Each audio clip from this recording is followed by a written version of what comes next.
Okay, we've reached question 6, the final question in this packet. I appreciate if you're still working with me, keeping at it. Number 6, I promise, is the shortest and sweetest of the bunch.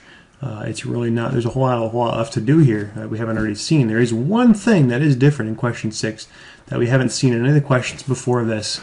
And it's a number that if you've taken first year chemistry, you haven't seen quite a while. If you haven't taken first year chemistry, you're going to start to see here and there quite a bit in AP. Although not probably quite as commonly as we might think, but it is around. It's a very important quantity to recognize, and it's on your cheat sheet, so it's not one you have to memorize, which is always great news. So question number 6 has to do with recycling in plastics. It says today's typical plastic beverage bottles are made of a polymer known as polyethylene terephthalate. Terephthalate is a fun word to say. You can get your tongue all twisted up around your teeth on that one.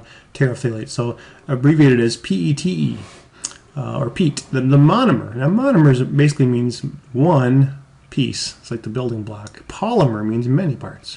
So monomer is like the little building block, or like a small Lego that you stack many together and make a plastic. This is pretty much the case of all plastics. It's actually the case of everything from plastics to even like wood.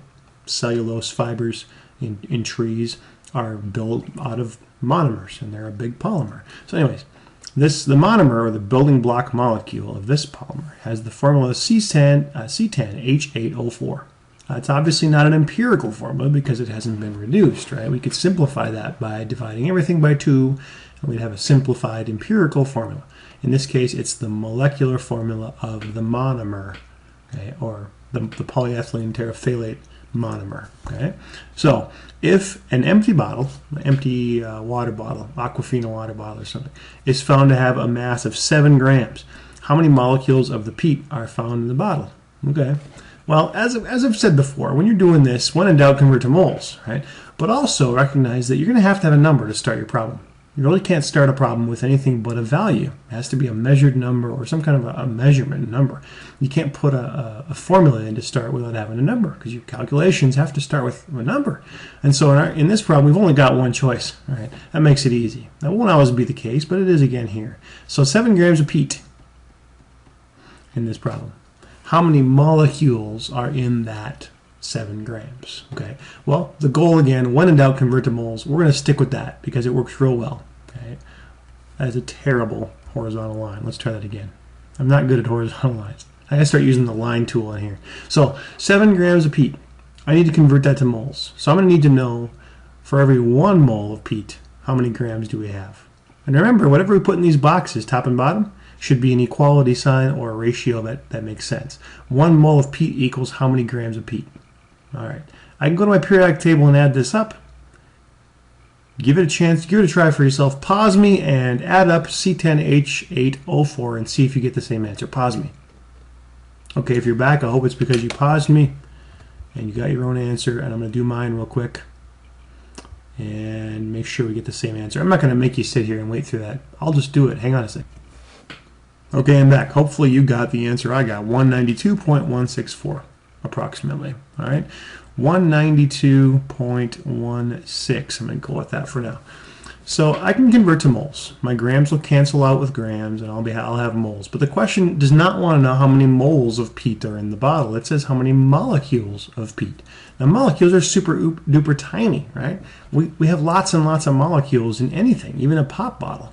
So in this question, we're going to need to go one step more, and we're going to need to find a way to say, find a relationship that says 1 mole of peat contains how many molecules of peat. Now, molecules are kind of like atoms, right? They're super duper tiny. So the answer is going to be huge, a huge number of molecules in a mole. And that huge number is one that if you took first year chemistry, you learned about, and probably haven't used a whole lot in second semester since then, and you might have lost it and forgot it in your brain somewhere, but you're going to remember seeing it when I show it to you. The good news is you don't have to memorize it. It's right here on your I call it your cheat sheet, but it's on your equations and constants sheet or your formula sheet for AP Chem. You can use it all the time. Don't feel like you have to memorize anything that's on here. And if it's not on here, you should store it in your calculator, in your sort of extra equations sheet. But it is on here. Here it is. Avogadro's number, 6.02 times 10 to the 23rd. It says moles to the -1. What does that mean? That means 6.02 times 10 to the 23rd somethings per mole. some things. Atoms, sure. Molecules, absolutely. Ions, you bet. Okay. Electrons per mole, could be if we're talking about certain things with electrochem.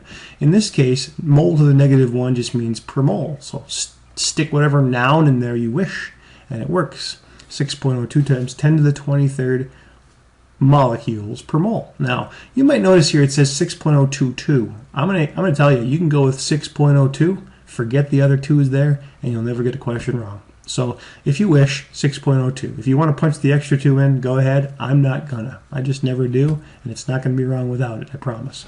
So 6.02 times 10 to the 23rd molecules of peat in a mole.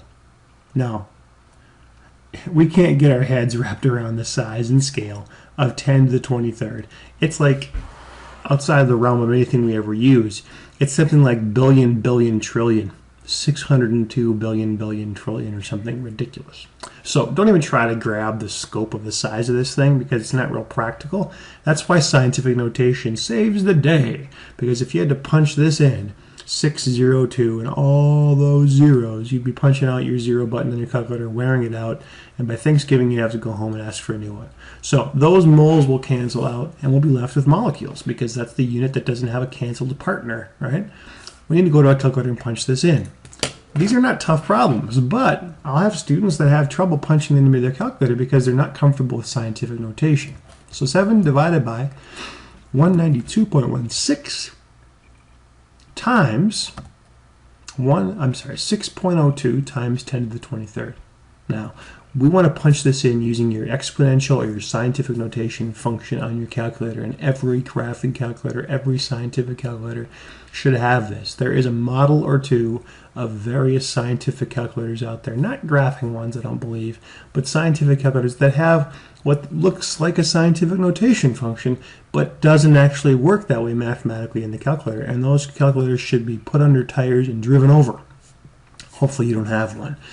TI graphing calculators are wonderful. Most graphing calculators are fabulous. There are most handheld scientific calculators do a great job. It looks different in each case. If you don't know how to punch this in using your scientific notation key, I can show you when school starts or when I see you the first time this summer perhaps. If you don't know how to punch it in for now, you may have to punch yours in a little more manually. Okay? I'm going to show you on the screen how that would look, but you don't want to have to do that all year, so you want to learn it. But 6.02 times 10 to the 23rd here can be punched in exactly like that, but I want you to put it in parentheses if you're going to do that. I'm going to show you how that would look on the calculator screen, but don't get in the habit of doing this because you're going to use the exponential function. If you don't know how to do that yet, you'd want to go to your calculator and punch in parentheses 6.02 times 10 raised to the power of, that's my caret button, right, 23. And then close the parentheses. So it's going to look like that. 6.02 times 10 to the 23rd, just like it does on paper. Let me write it down. But I'm not going to have you do it like that because that is not the most efficient way to do it. If you don't know how to do it right, then do it like that, in parentheses, and take the extra time. But if you do, you know darn well this isn't the most efficient way to do it. Okay? I got to get that out of there.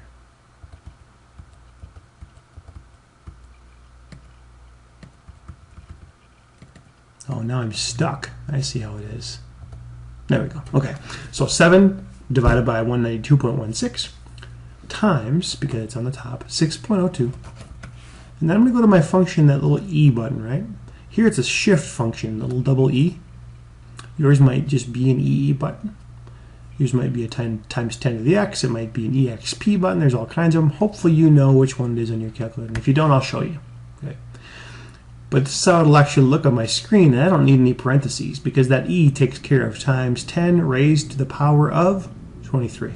And it puts it all together and groups it into one term. So 6.02 E23 is one term. That way I don't need parentheses.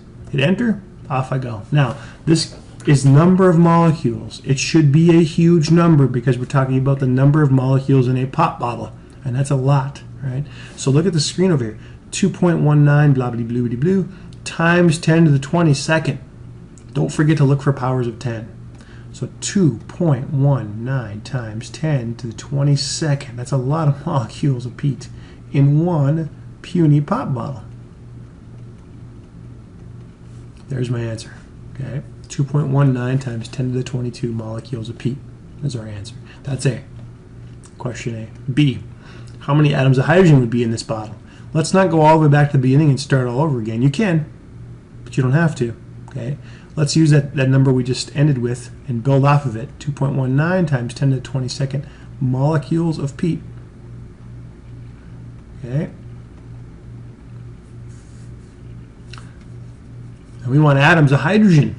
Well, kind of like we did in the question, or in the previous question, or the one before about fluorine, okay, or the one before about silicon in our mineral, right? This one's we're looking at the peat and wondering how many hydrogen atoms that would be. Okay, so we go back to our formula here, and we recognize that in our formula for peat, we have a ratio of 10 to 8 to 4. 10 carbons, 8 hydrogens, and 4 oxygens in each 1 unit of peat. So that is 1 peat. And so in 1 peat, there are 8 hydrogens, right? In 1 molecule of peat, there are 8 atoms of hydrogen. That's basically what we're saying here. And we punch that all in. And again, this is an equality statement. No, wait a second. That's not right. It's a per statement, right? We get back and forth between our per statements and our equality statements. Up here we had equality statements. This is equal to this. This is equal to this. But down here we don't have an equality. We have a per. There are 8 atoms of hydrogen for every per 1 molecule of peat. And the molecules of peat will cancel out. And in the end I'll have atoms of hydrogen. How many? Let's punch it in the calculator. Again, all I need to do is say to my calculator, take that answer times 8. Boom. Done. 1.75 times 10 to the 23rd hydrogen atoms. That's a bunch. All right. But heck, that was a bunch of molecules too. So it's going to be a bunch. And that's all. One step, we're done. And I told you this was a short, sweet, and home to eat kind of problem. See how many water molecules would be needed in order to have the same number of hydrogen atoms as this empty bottle. Now, we don't have anything about water in this problem, but hopefully we know water is H2O, right? So if water is H2O, that means there are 2 hydrogen atoms in every water molecule. And so really what they're asking us is, if I need to get 1.75 times 10 to the 23rd hydrogen atoms, my previous answer, right? How many water molecules will it take if 1 H2O molecule has 2 hydrogen atoms in it? And we know it does, right? H2O. Ever since the water boy said high quality H2O, we've known it's 2 H's. In fact, way before that, hopefully. But we know for sure 2 hydrogens for every 1 water molecule. And so basically all we're doing is dividing by 2. Again, this is not an equality statement so much as it's a per statement. 1 water molecule per 2 hydrogen atoms. All right, go to my calculator. Basically just take that previous answer and divide by 2. And we're home. 8.77 times 10 to the 22nd H2O molecules. If you show your work properly and you put your units in the right boxes so that they'll cancel out and cancel things from one unit to the next, you can go almost anywhere with dimensional analysis, which is the fancy term for this putting stuff in boxes and canceling out the units to get where you want to be business. Okay, so we figured out 3 answers in this problem with what, 1, 2, 3, 4 steps. That was the easiest one by far so far. So on number 6, no empirical formulas to deal with. We already had a molecular formula. We could work from there, and all we had to do was a few conversions. We start working at the end of the questions in this packet toward looking at how a molecule has many ratios within itself. 1 molecule peat has 8 atoms of hydrogen, has 4 atoms of oxygen, has 10 atoms of carbon, and there's a bunch of ratios if we just pull those numbers out. 1 water molecule has 2 hydrogens and 1 oxygen. There's a ratio right there. There are so many ratios that are so critically important to what we'll do in chemistry. And as soon as you can start looking at a compound and realizing, man, there's many ways to put these parts together, and start to look at, compare, and link together any 2 parts that I want from a formula, or take 2 parts and put them together to make a formula sometimes, like we did with our empirical formulas. Hopefully this made sense to you. That's our last problem for this packet. If you have questions on it, see me, ask me, shoot me an email. I'll try to get back to you. And if nothing else, try to get to a review session and ask some questions one-on-one there. I'm thrilled to help you. I can't wait to see you.